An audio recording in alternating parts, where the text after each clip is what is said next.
A Bíblia nos diz que o primeiro homem e mulher na Terra viveram em um jardim luxuriante. Os cientistas concordam que quando os primeiros humanos apareceram, o clima era morno e agradável. Agora o homem já viajou por quase toda a parte do globo, das regiões cheias de gelo dos polos aos mais quentes e secos desertos, dos mais altos picos das montanhas às profundezas do oceano. Em cada lugar que o homem visitou, achou uma forma qualquer de vida animal. De modo misterioso, as criaturas da natureza adaptaram-se a viver nas mais extremas zonas da Terra. Vamos ver onde eles vivem. Às vezes nos lugares mais inesperados. Como vivem? Sob as mais rigorosas condições. E que adaptações miraculosas permitem que eles sobrevivam.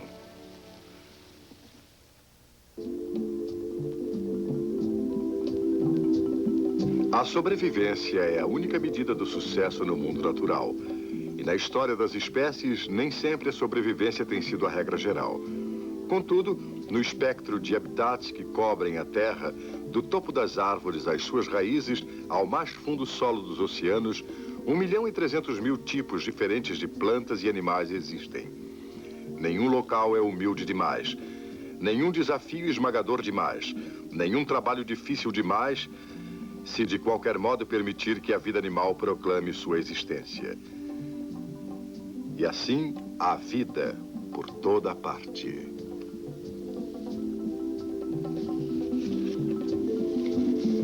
Mas não se achou nenhum berço melhor do que as zonas tropicais, nutridas pelas chuvas abundantes e pelo calor vivificante. Há mais espécies por metro quadrado nos trópicos do que em outra qualquer parte de nosso planeta. Pois aqui, o clima permaneceu imutável em milhões e milhões de anos. Tempo para as criaturas se adaptarem a quaisquer regimes inerentes à vida nas selvas. E aqui, há numerosos níveis nos quais os animais possam existir. Do solo das florestas ao toldo de ramos que tocam os céus.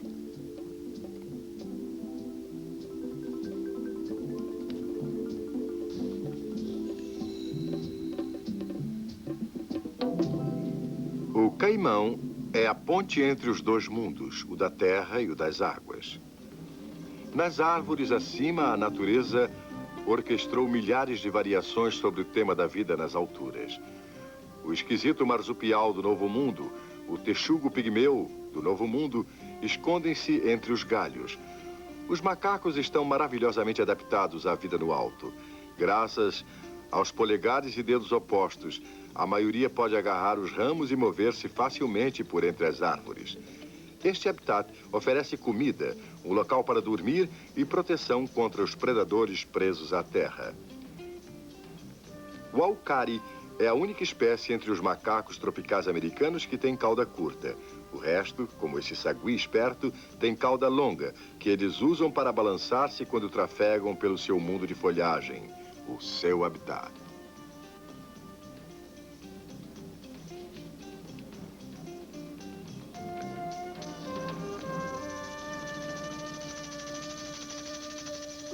O tamanduá papa-formigas pôde sobreviver jantando o que faria qualquer outro animal torcer o nariz. As colônias de cupins constituem o grosso de sua dieta. Sua longa língua pegajosa suga nada menos do que 30.000 insetos por dia.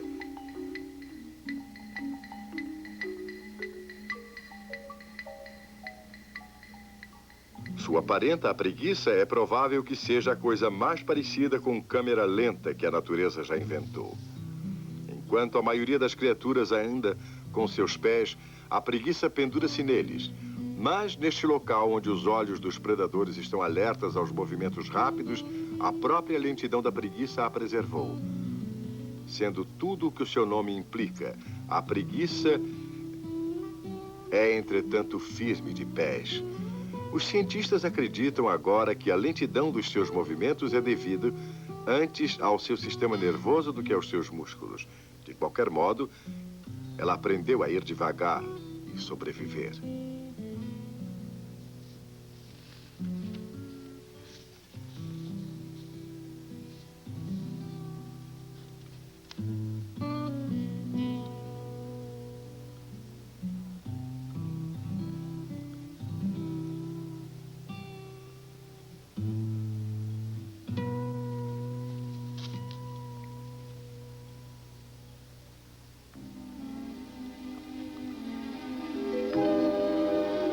A vida é teimosa.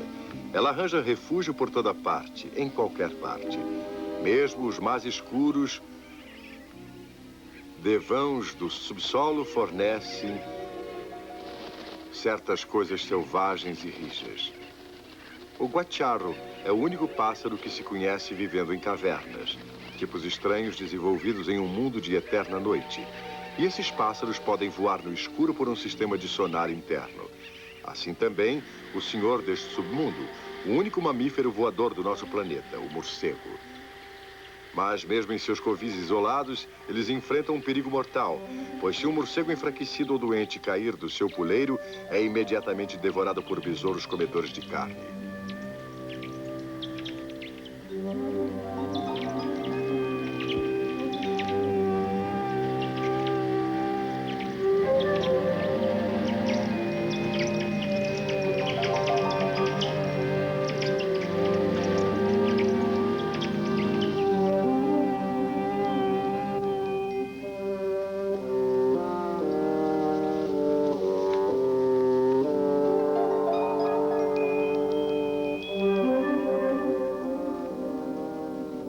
A vida animal cobre o mundo com um mosaico das mais diferentes combinações. Às vezes parecem bizarras e a concorrência parece feroz. Mas mesmo acuados por predadores tão vorazes, os morcegos constituem a segunda maior população de mamíferos na Terra. De algum modo, o forte sobrevive.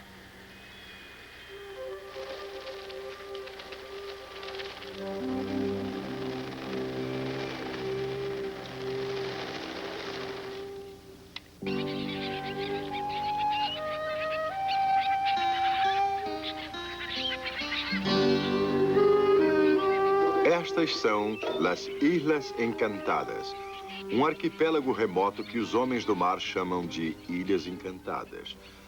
Para nós, são as Galápagos, rijos pedaços de terra formados por convulsões vulcânicas, alinhados sob o Equador ao largo da costa do Pacífico. Aqui havia uma página em branco onde a natureza pôde criar desenhos originais, um local vazio onde novas espécies podiam evoluir.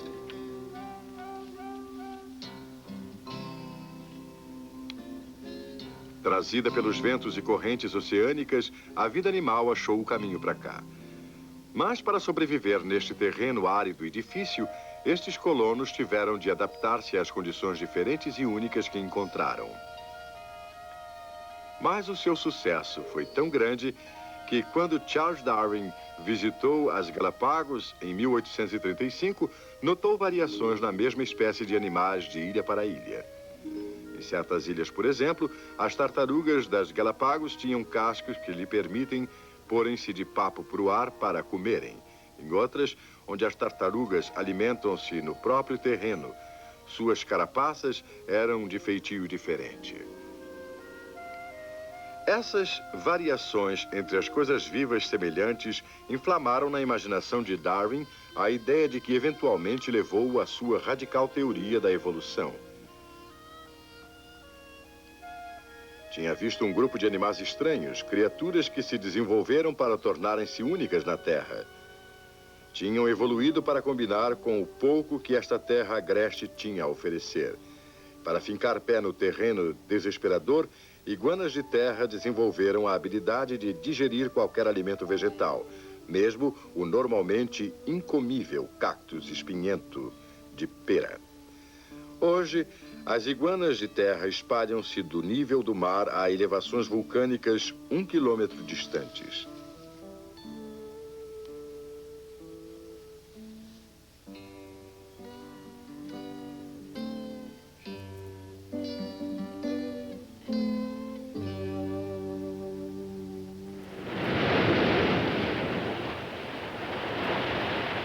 As adaptações de sua parenta, a iguana marinha, foram, se possível, ainda mais espetaculares. Esses répteis parecidos com dragões de 1 metro dão à ilha uma aparência pré-histórica. Contudo, eles não existiram em mais parte alguma da Terra, em qualquer outra época, e nunca foram vistos antes dos primeiros marujos e aventureiros terem achado o caminho para cá.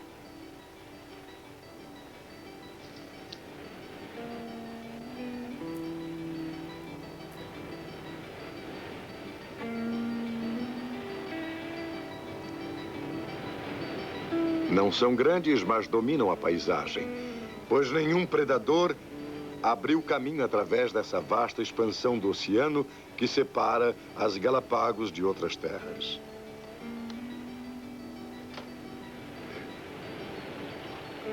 Caranguejos escarlates escavam a costa, limpando as praias da carniça. Ocasionalmente, pegando sobras das iguanas marinhas e seus refúgios.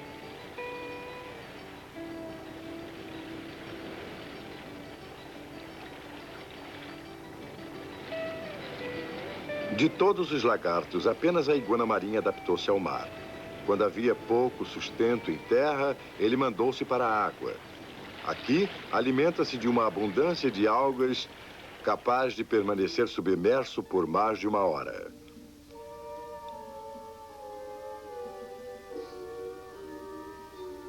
Mas o iguana é um animal de sangue frio.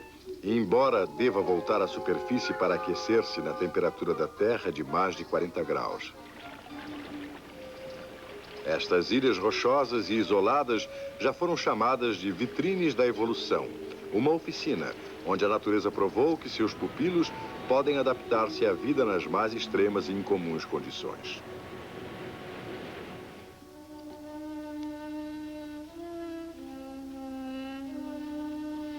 Os desertos cobrem um total de 1/7 da superfície térrea do nosso planeta.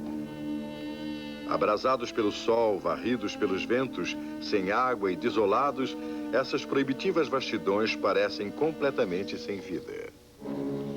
Mas mesmo sob o sol escaldante do deserto, os animais aceitaram o desafio, desenvolveram-se, adaptaram, proliferaram. Os árabes chamam isto o Vale da Lua. Já viu civilizações que desapareceram, mas o camelo permaneceu constante. Pôde sobreviver durante semanas sem água, onde um ser humano estaria morto em 3 dias. É obstinado, teimoso e absolutamente indispensável. Vivendo do capim do deserto, o camelo armazena fluidos nos tecidos do seu corpo. E esses podem ser vagarosamente liberados. Um milagre que ninguém ainda compreendeu completamente.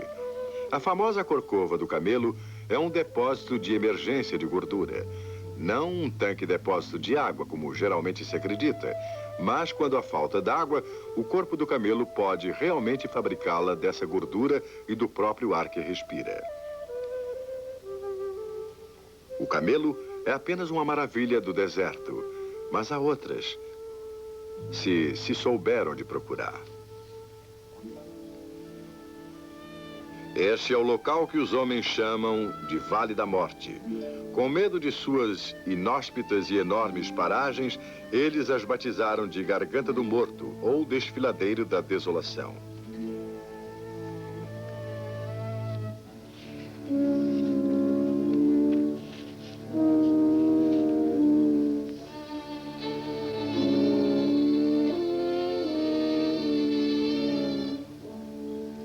O Vale da Morte não nos oferece a vida como estamos acostumados a pensar nela, mas há criaturas aqui que enfrentam a região hostil e vencem.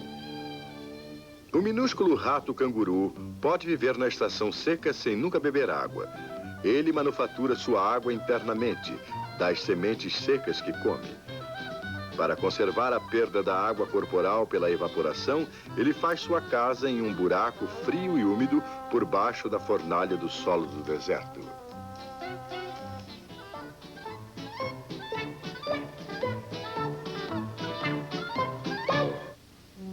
Nesta paisagem torturada, onde a vida é escassa, ele é um petisco favorito para os sedentos e famintos predadores do deserto, como a